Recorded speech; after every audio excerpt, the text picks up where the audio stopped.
London is one of the most active cities in the globe. It can seem a consolidated place, but with a population that will reach 11 million by 2050, adapting to change will require constant implementation of spatial and social strategies.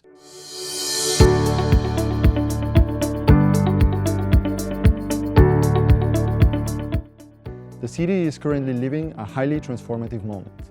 There are three challenges that stand out for the response strategies: environmental pressure, housing pressure, and a fight to remain attractive and innovative while facing Brexit or the labour market changes. In environmental terms, some of the London's challenges include a water and energy demand that could outreach supply in the next years, and the fact that 20% of the surface of the city falls within the Thames River floodplain. In this context, London ambitions becoming the greenest capital in the world, starting now and reaching zero carbon by 2050. Beyond interventions such as a renewed Thames barrier against flooding, their strategy includes covering 50% of the city's surface with green and well-protected spaces, in partnership with National Park City. Three levels of action help to reach this goal.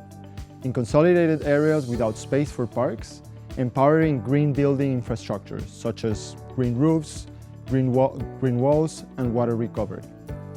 In urban expansion zones, creating tools like the Urban Greening Factor, a system to measure developments quantitatively and qualitatively and ensure the achievement of the set goals. At the citizens level, communicating the value of green. For instance, the city is using techniques of natural capital accounting to quantify the impact of green spaces in social and economic terms, and educating citizens on their value for the future based on facts. In the housing sphere, London's dynamism has historically boosted the needs of quality and affordable living.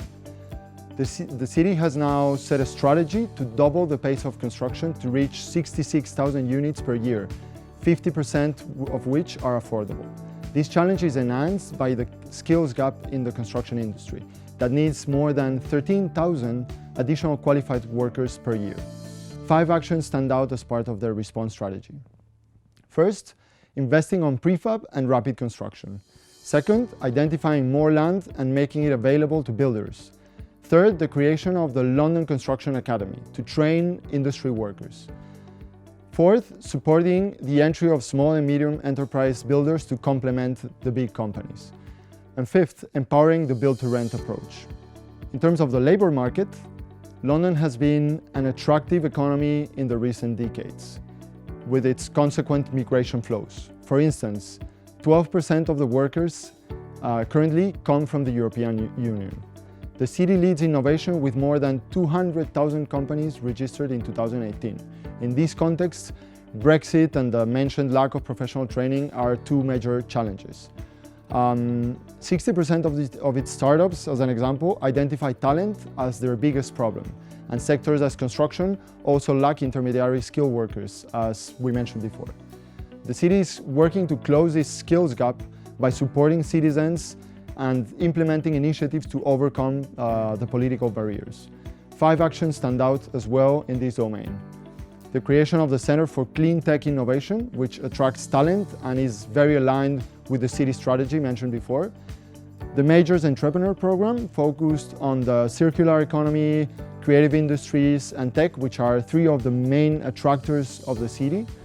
And the Skills for Londoners Task Force, which is aimed to train citizens in basic or intermediary skills that local industries need, and other more specific industry actions to develop talent, such as the Screen Industries Initiative, that are focused on the creative sectors. Finally, the Smart London initiative that connects stakeholders and public workforce to empower the creation of a necessary network. So as we see in this overview, boiling and mature metropolises such as London also need to overcome constant changes. Success in many cases resides in the combination of policies, a dense collaboration network, and a series of spatial strategies unified under one vision.